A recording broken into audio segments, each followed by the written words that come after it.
কাফের মুশরিককে মাথা বগের মতন মাথা উঁচু করবে, তার মাথাকে গর্দান থেকে ইনশাআল্লাহ আলাদা করে দেব।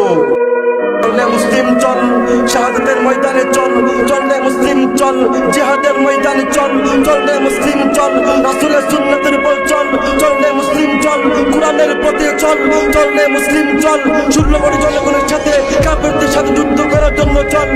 نحمد ونصلي على رسول الكريم، أما بعد فأعوذ بالله من الشيطان الرجيم، بسم الله الرحمن الرحيم.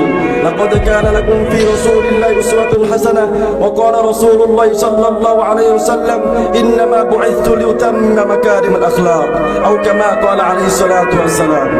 অধ্যকার মাদ্রাসাতুল মদিনা আল রাবিয়া আল মিসবাহ ছাত্র সংসদ কর্তৃক আয়োজিত মাসিক হাফলার সম্মানিত সভাপতি, অভিজ্ঞ বিচারক মণ্ডলী, সুদক্ষ পরিচালক ও আমার সামনে বরিষ্ঠ বাংলার দ্রুত আগত কোরআনের পাখিরা, হাদিস অনুসরণ কর্মীওয়ালারা, আগামী দিনের ভবিষ্যতরা, আপনাদেরকে জানাই আমরা অন্তঃস্থল থেকে আন্তরিক মুবারকবাদ ও অভিনন্দন।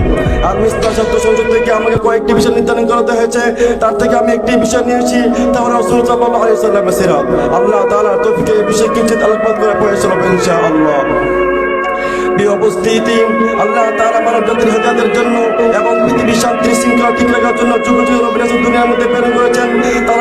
তারা লোকদেরকে এক আল্লাহ তাআলার পথে দাওয়াত দিতেন, তারা লোকদেরকে শান্তির পথে আহ্বান করতেন, তারা লোকদেরকে মুক্তির পথে আহ্বান করতেন। এভাবে ঈসা আলাইহিস সালাম পর্যন্ত ধারাবাহিকভাবে আগমন হচ্ছিল।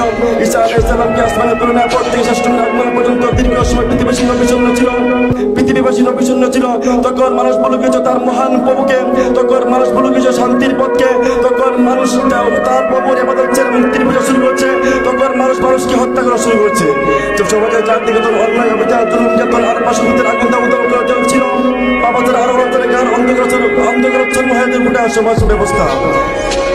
শান্তি অনিয়মিত সূর্য অস্তমিত হয়ে গয়রা চড়া অধিকার রয়েছে গোটা সমাজ ব্যবস্থা।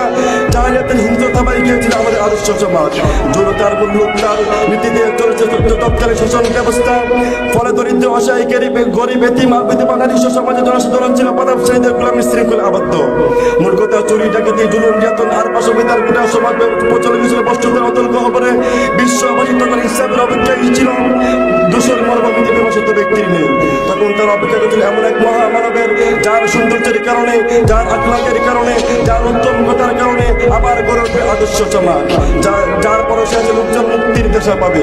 এমন পরিস্থিতি মহান রব্বুল আলামিন পৃথিবীবাসী দয়া করলেন, প্রেরিত করলেন বিশ্ব মানবতার মুক্তির দূত, সর্বকালের সর্বশ্রেষ্ঠ মহামানব, আকায়েতুর জান সরকার তো আলম, সাইয়্যিদুল মুরসালিন খাতামান নবিয়্যিন মুহাম্মদ আরবি হযরত মুহাম্মদ সাল্লাল্লাহু আলাইহি সাল্লামকে।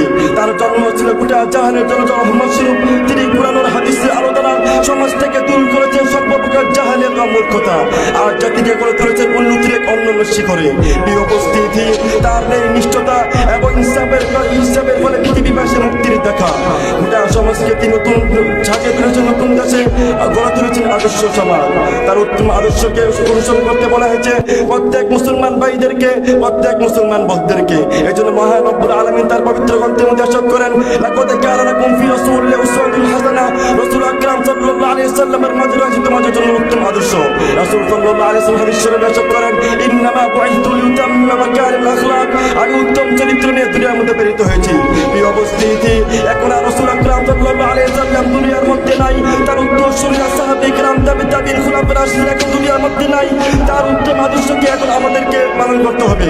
এই অবস্থিতি এখন দুনিয়ার বুকে তাকালে দেখা যায় মুসলিম জাতি রাসূল আখলাককে ছেড়ে দিয়েছে, রাসূলের সুন্নতকে ছেড়ে দিয়েছে, রাসূলের উত্তম আদর্শকে ছেড়ে দিয়েছে।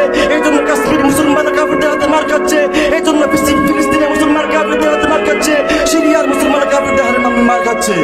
এই অবস্থিতি ইসলামের জন্য যে রাসূল দান্দার মোবারক শহীদ করেছেন, ইসলামের জন্য যে রাসূল তাইফের মধ্যে রক্তাক্ত হয়েছেন, কোরআনের জন্য যে রাসূল কাফেরদের হাতে মার খেয়েছেন, যে রাসূলের কারণে আমরা কোরআন পেয়েছি, যে রাসূলের জন্য আমরা আদর্শ পেয়েছি, যে রাসূলের জন্য আমরা সুন্নাত পেয়েছি, সেই রাসূলকে নাস্তিক বেঈমানরা রাসূলের চরিত্র নিয়ে কথা বলে, আদর্শের আদর্শ নিয়ে কথা বলে, আদর্শের সৌন্দর্য নিয়ে কথা বলে। আমি তাদেরকে বলে দিতে চাই, তুমি বাঘ দেখছো, বাঘের হুঙ্কার দেখো নাই। যেমনি ভাবে কওমি মাদ্রাসা দেখেছো, কওমি মাদ্রাসার উলামায়ে কেরাম দেখেছো, কিন্তু তাদের ইমানের পাওয়ার তুমি দেখো না।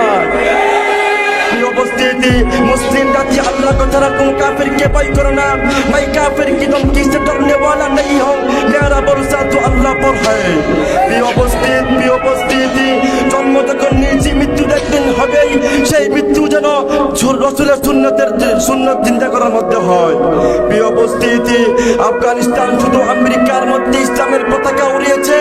আমি আজ মাদ্রাসাতুল মদিনার বয়স থেকে বলতে চাই, আগামী ভবিষ্যতে রাসূলের সুন্নতকে সারা গোটা জাহানের মধ্যে ইনশাআল্লাহ উড়াবই।